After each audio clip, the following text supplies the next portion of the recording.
Welcome back to this week's spooky version of JPTV.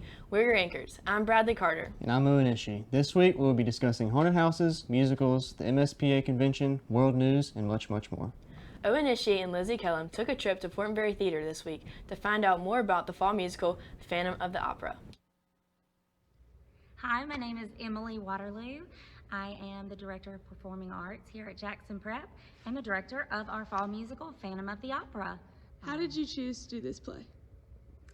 Phantom of the Opera is a musical that I first learned of when I was 12 years old, and it is the reason why I love performing arts so much, because it was my first realization that there was this world of musical theater. When does the play start? Phantom of the Opera opens November 5th through 8th here at Jackson Prep in Fortenberry Theater. How can students and teachers and other people buy tickets? It's so easy. You just go to jacksonprep.net, and at the very top of our website is a link to click, and you can purchase tickets online. How are ticket sales going so far? Great. We have sold lots of tickets, and seats are going fast, so we hope you will get your tickets today and join us for this fabulous musical. What has been your favorite part about directing this play? I think the interaction with students and seeing the exploration of characters and watching us explore the script together has been so exciting. And I think the best part of this musical is that it's so different than any other musical in that it's 3 operas within an opera musical, and so that makes it really exciting and a journey for students that they wouldn't otherwise get to be a part of.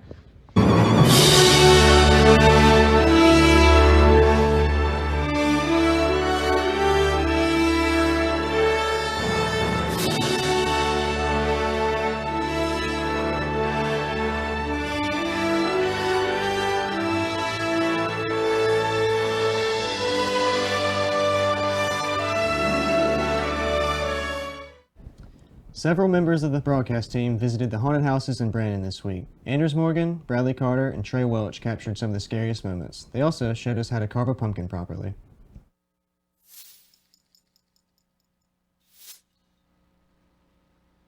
Well, we do it now, guys. Figuring out who's going first and last. And who's holding on to who? We're gonna do that one like Are you enjoying it? Oh, he crippled. Okay, ready? Hit the folks. Hey, yo. Yes, chilling out.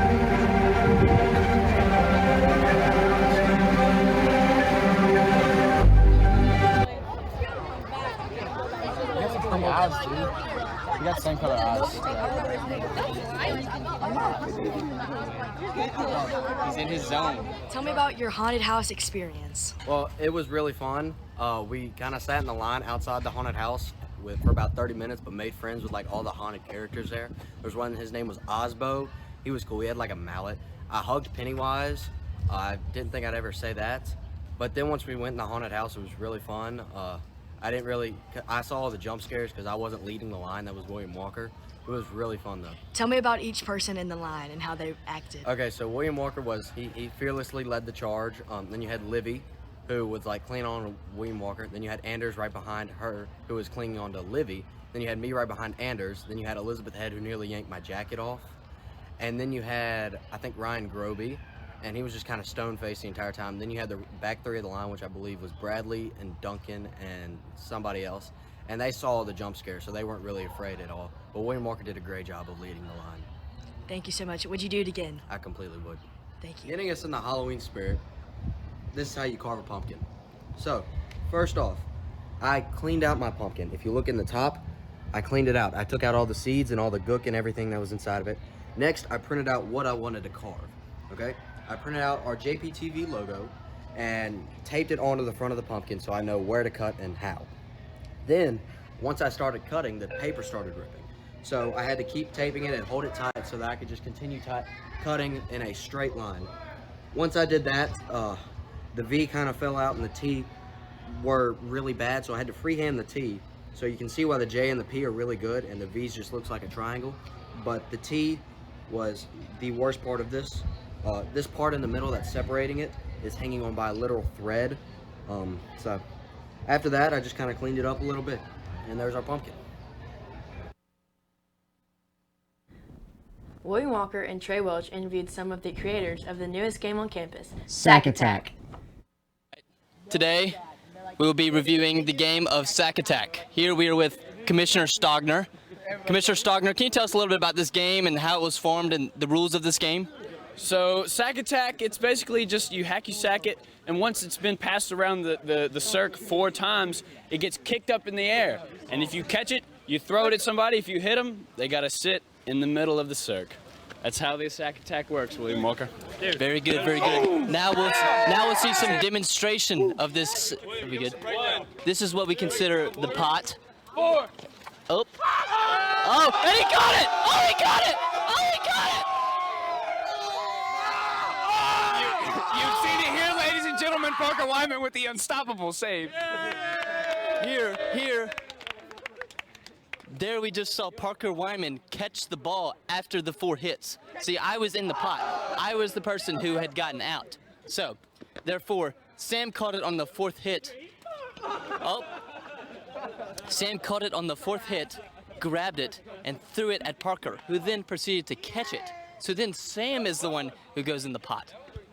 See, if Sam had caught that in his mouth, then everyone would have been out in the pot, and Sam would have been the only one remaining, which concludes the game. This has only ever happened one time in Sack Attack history by Harrison Jones yesterday. Very, very crazy event. Maximum speed. Yes. Oh, he caught it in the mouth. Oh, we saw it for the 2nd time in a row. This is the 2nd time this has ever happened. He caught it in his mouth. Everyone is out. The game is concluded. The game has come to an end. No. Oh. This week, students in our very own broadcast media class took a trip to Southern Miss. Wilson and Peter interviewed students and the event staff about the convention. The process for this starts in early August. We start trying to plan for the semester.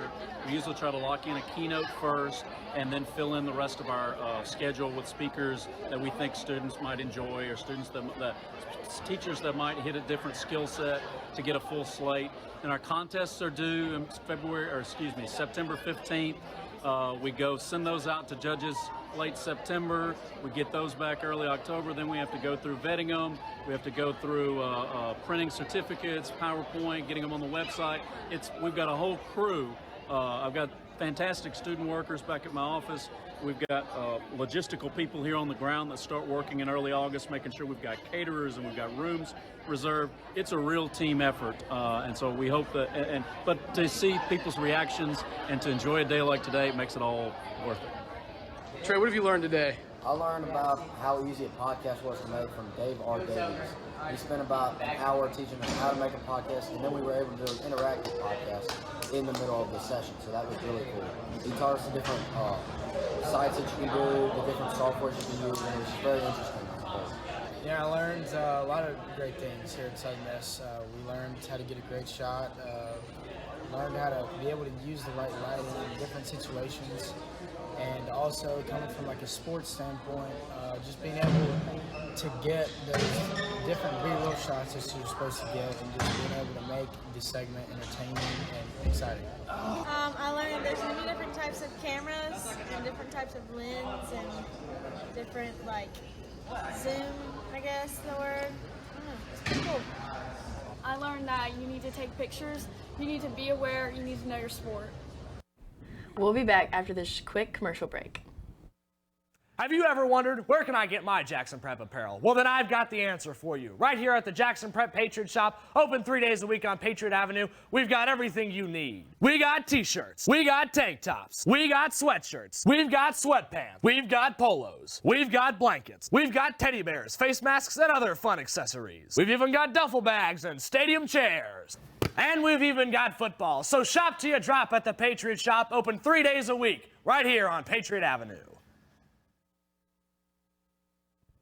And now this week, around the world, we'll start in the Middle East. It's been almost a year since President Joe Biden led the U.S. to conclude executive strategy from the country, and now being under Islamic rule, we've seen multiple killings. One instance this past week, a suicide bomber killed 35 young women and children in the Shia Kharaji community. Horrible. It was speculated that ISKP was responsible for the attack, an ISIS affiliate group. Ooh. Protesters are protesting the Taliban over the past couple of weeks and will continue to, of the oppressive grip of the country. Now, moving to Ukraine. I love the Ukrainians. Attacks have heightened as Russian forces are now using kamikaze drones, killing multiple dozens of people across many strikes, and the drones are alleged to be supplied by the Iranians. With this, there are discussions of now putting sanctions on the Iranians. Ooh. The Iranian government has denied these allegations, and of course Russia's Marivitia warns Israel against supplying the Ukrainians, but Israel denies any allegations of supplying Ukraine. They say we have nothing to do with it because we wish to remain neutral. Finally, our last stop in Tunisia. Very hot. I would never go back to Tunisia. Don't go there. Very hot. Anti-government protesters are spreading across the country saying that President Siad has gone for a power grab trying to take over the country, but Siad only says that he's trying to add stability as he shut down parliament, passing a new constitution back in July. Again, very hot. We'll never go back to Tunisia.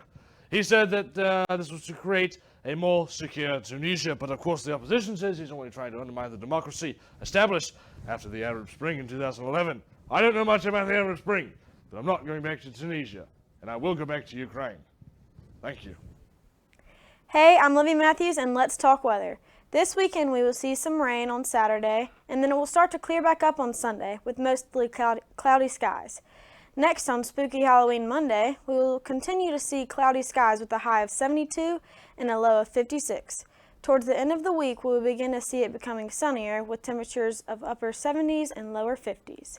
Now let's take a look at the birthdays. We will start with our very own JPTV's Gray Glaze. Next, we have seniors, Caroline Crumpton, Graham Busby, Megan Tang, and Angelina Hayes. That's it for weather. Let's take a break and we will be back with more JPTV.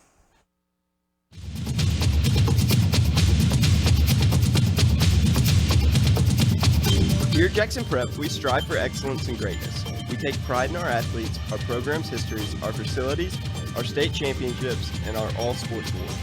The Booster Club allows our athletes great benefits. With the Booster Club, we are able to remodel facilities such as the new locker room under the stand or the new women's weight room. We would like you to join the Booster Club today at jacksonprep.org. As parents, we want our kids to choose the best path. At Jackson Prep, we'll have a community surrounding your child and helping your child have the confidence and skills to not just choose the right path, but to run it. Throughout their life, they'll face endless choices. Boo Taco! This week, I'm the Ghost Taco.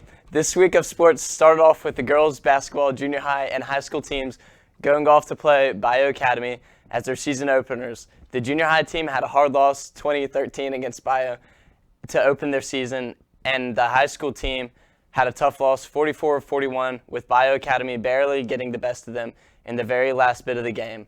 But this is just the beginning of the Lady Patriots season, and I think they will step it up since they were last year's MIAS champions. The Patriots football team beat Hartfield pretty easily last week with a score of 28-19. Part of this is due to a really good run by quarterback Paxton Thompson for a momentum-changing touchdown.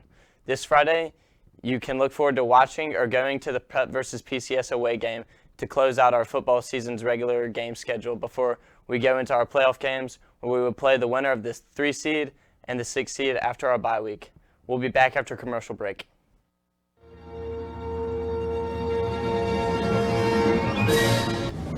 Hi, my name is Will Dungy, and I'm an 11th grader at Jackson Prep. And this year I have the honor of playing Phantom in Jackson Prep's production of Phantom of the Opera.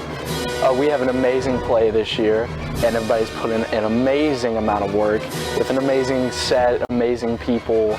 It's just fabulous. So please purchase your tickets now at jacksonprep.net, November 5th through 8th.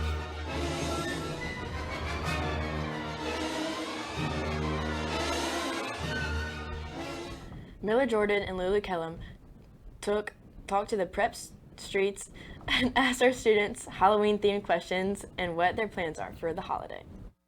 What are you wearing for Halloween this year? Andrew Tate costume. I'm here with Kevin. Kevin, what are you being for Halloween? A dinosaur. Livy, have you ever been to a haunted house? Yes. Was it scary? Yes, it was very scary. What are you being for Halloween this year? I'm being Jessie, and my boyfriend is being Woody from Toy Story. Do you like that movie? I haven't watched it in like 10 years, but yeah, it's good. Great. And what is the most overrated Halloween costume? I would say probably Prisoners and Devil and Angel too. I agree with you.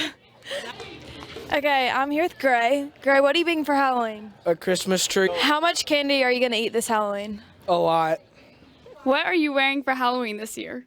For the pep rally, I'm wearing a monkey onesie, and I'm being Lilo for Halloween. Perfect, thank you. What are you being for Halloween this year? Michael Jordan. Okay, I'm here with Livy. Livy, what are you being for Halloween? I'm being a Barbie. Are you doing anything fun for Halloween? That's TBD. Okay. What is your family being for Halloween this year? My son Haynes is 10 months. He's going to be a pumpkin. My daughter is going to be a witch. And I am going to be Joyce from Stranger Things. And my husband Eric is going to be Hopper from Stranger Things. Awesome. That's it for this week's edition of JPTV. We'll catch you next time. We hope you have a safe and fun Halloween.